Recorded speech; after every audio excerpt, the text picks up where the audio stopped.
Welcome to Pindar Poetry. We hope you learned something new. You begin at the driver's seat, park on level ground and shut the vehicle off, then engage the parking brake. Once done, open the hood and remove the small plastic cover over the battery. You need access now. Put on safety glasses and gloves because batteries can spit acid. Grab a 10mm wrench and optionally a memory saver to preserve radio presets. Inspect terminal positions, negative marked with a minus sign, positive with a plus, and clear any light corrosion before proceeding. You disconnect the negative terminal first. Loosen the 10mm clamp bolt and twist the terminal off to break the circuit, then tuck it aside to avoid contact.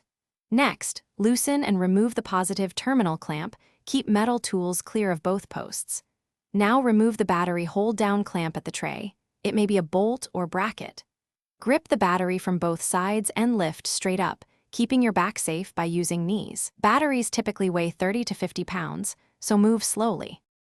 You set the new battery into the tray with the same orientation as the old one, then reinstall and tighten the hold-down clamp so the battery cannot shift.